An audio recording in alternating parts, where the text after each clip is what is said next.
Hi, it's Nancy here on Sunday Speaks, which is usually hosted by, Cheyenne Severin. that's right. But today we're going to do a little role reversal, and I'm Nancy LeBeau, the founder and CEO of Alumni in Recovery. And I am very pleased to be able to speak with Cheyenne today because she has a lot to offer and a lot to share. You interview so many people, and how about us interviewing you, girl? It was bound to You, happen. what's that? It was bound to happen.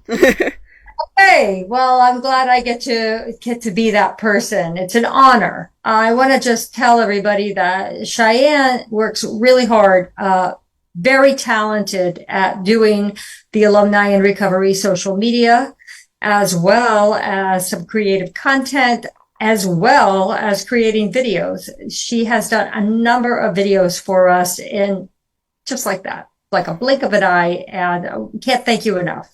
All these Sunday Speaks, as well as many of our videos, are located on the Alumni in Recovery.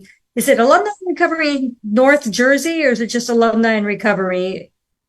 Do you know? Like the website?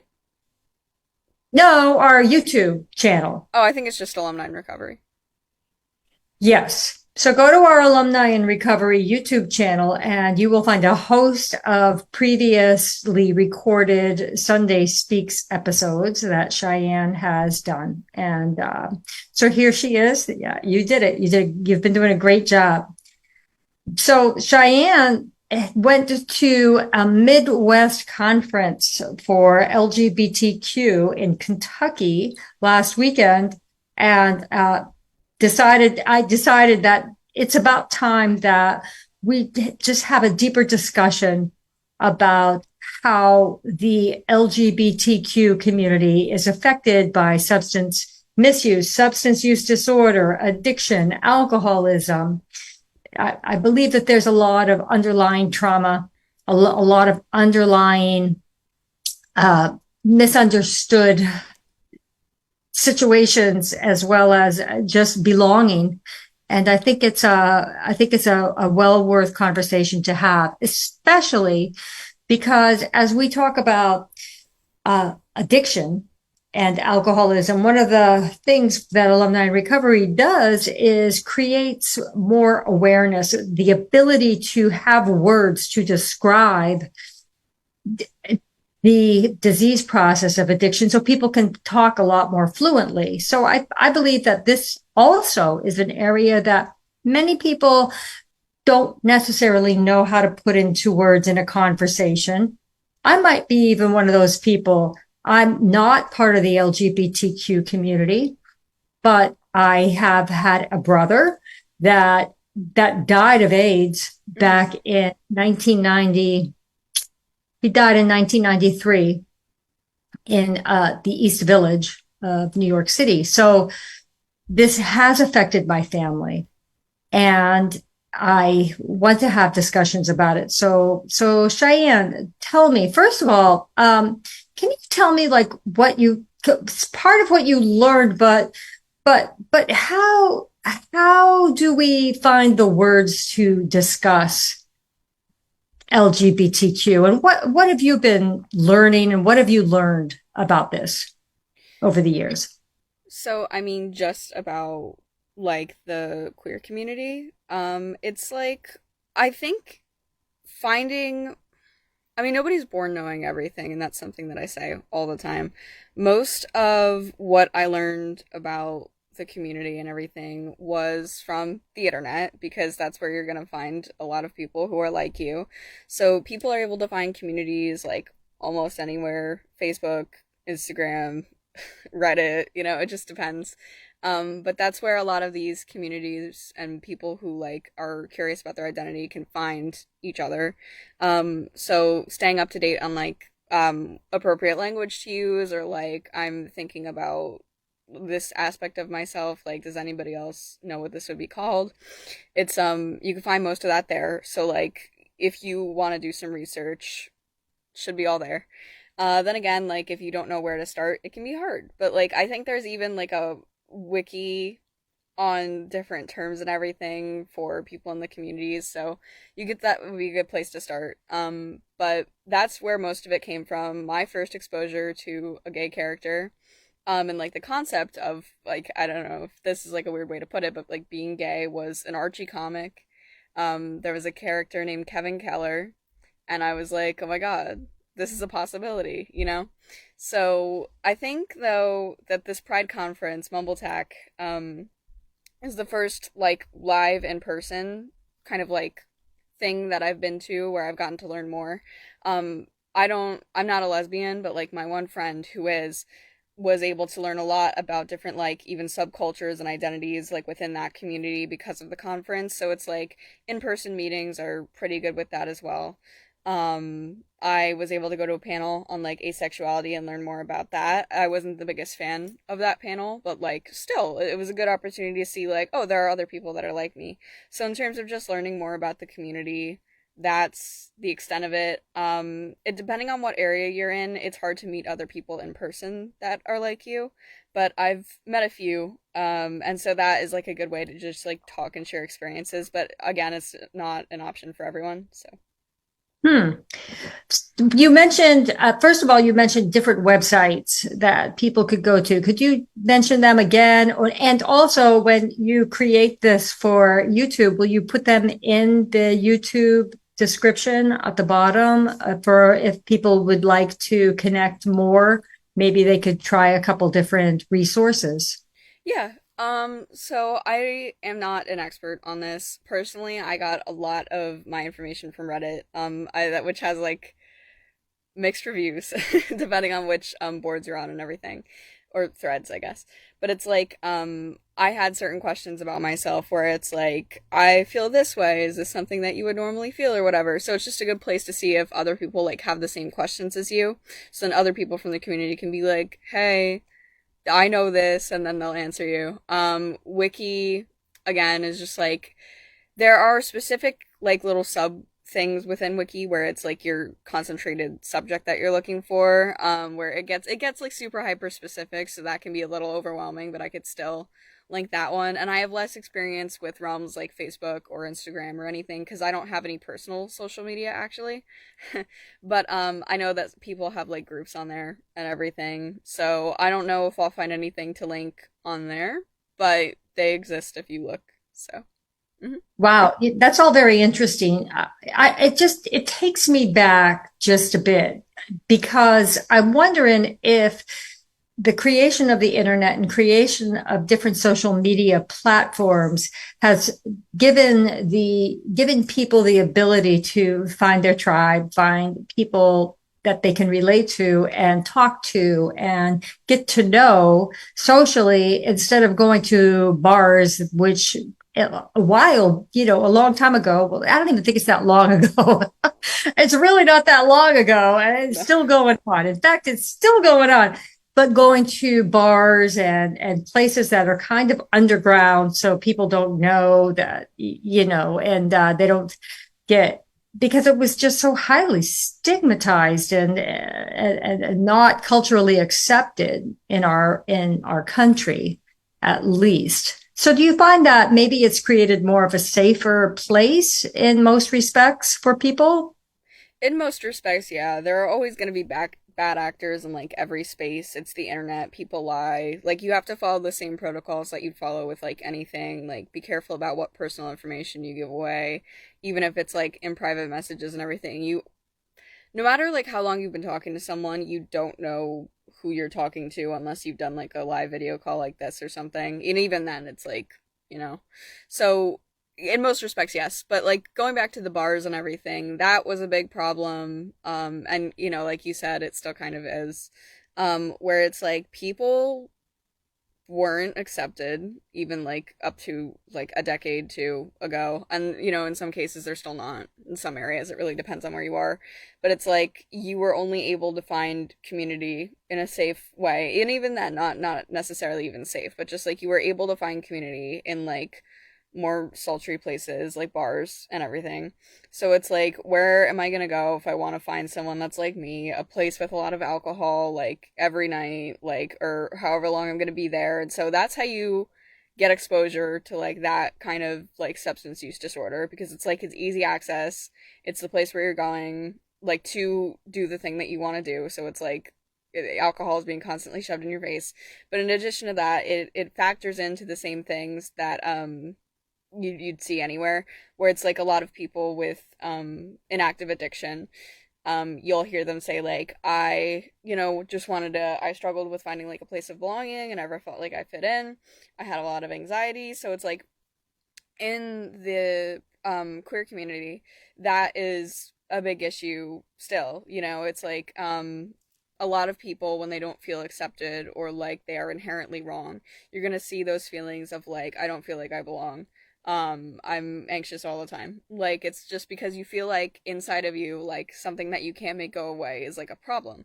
So it's like you have all of those factors that you hear with people that aren't even in the community, but you have them like almost inherently, which, and not because there's actually something wrong with anyone.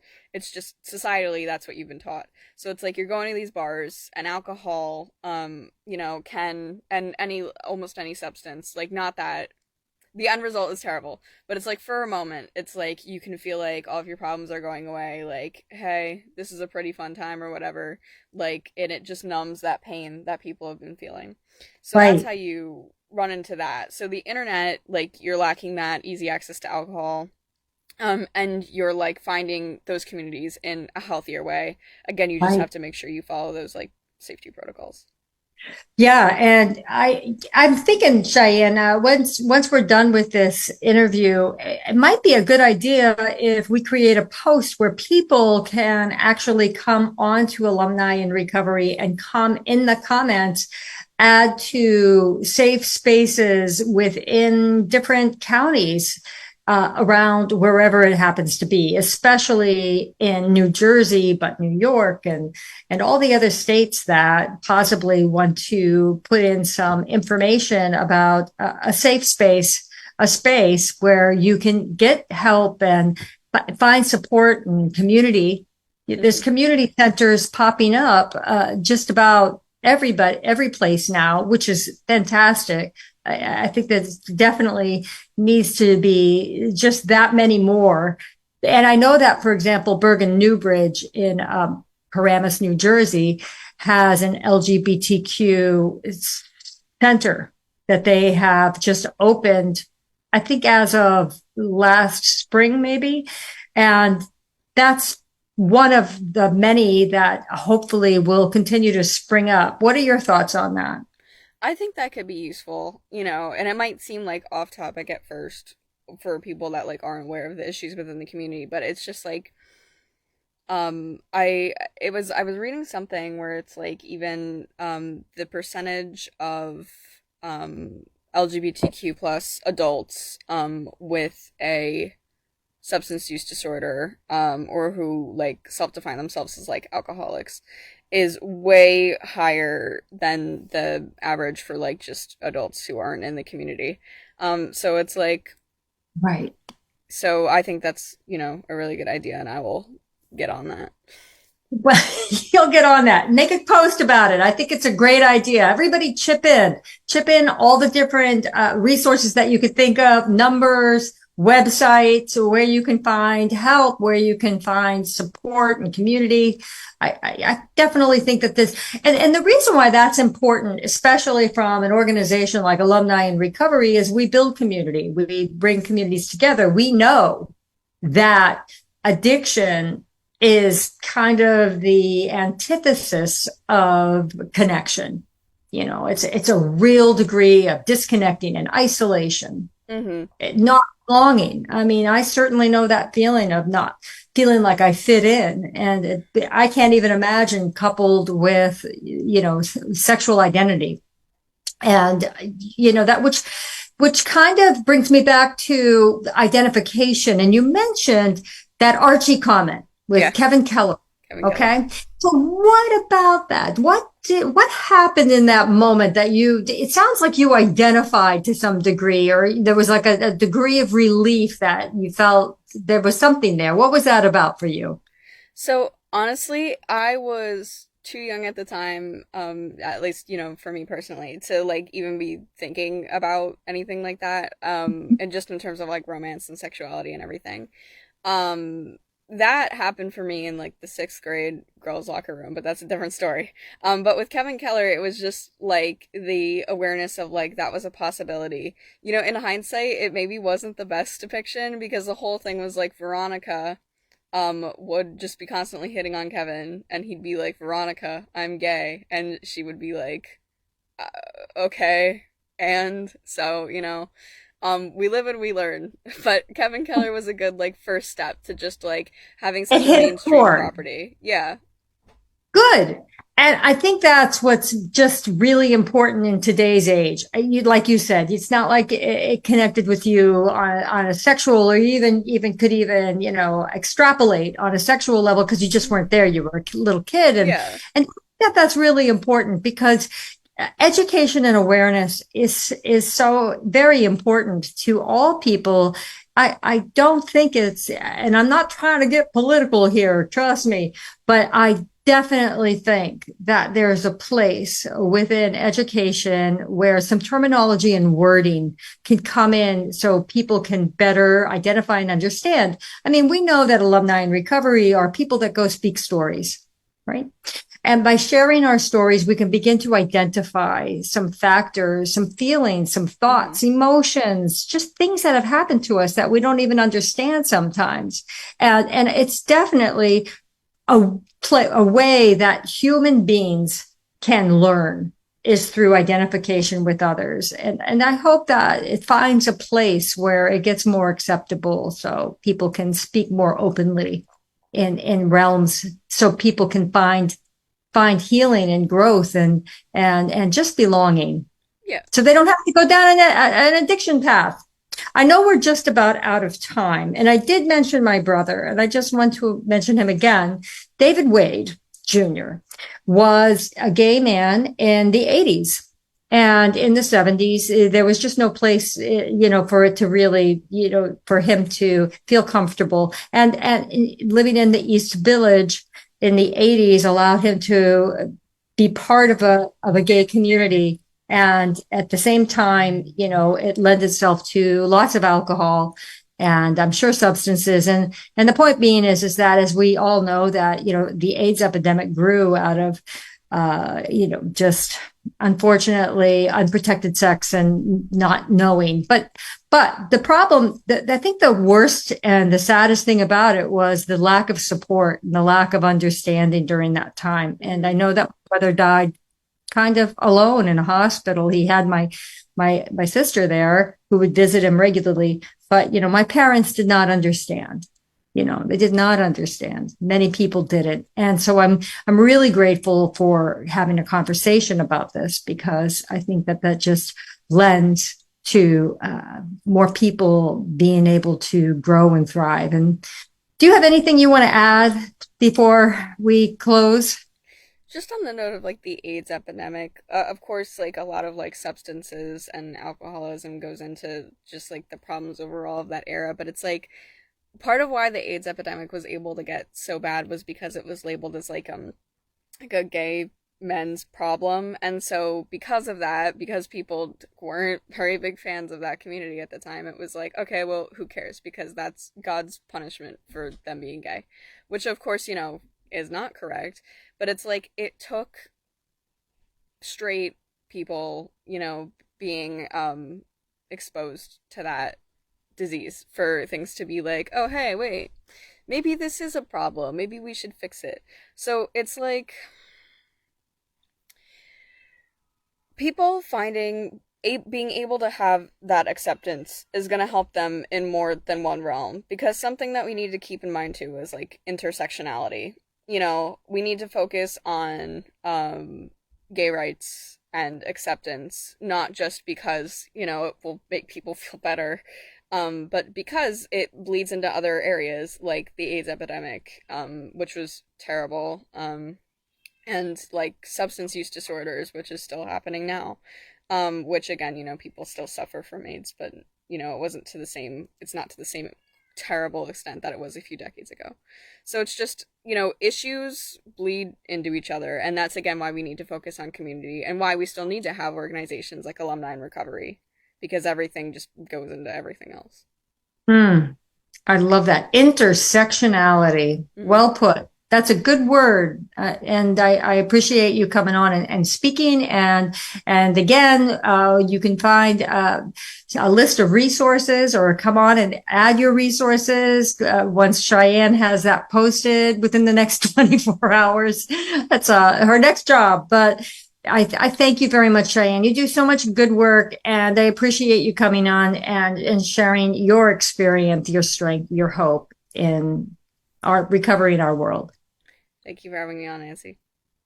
Thank you, Cheyenne, for making this happen. Have a good day. You too.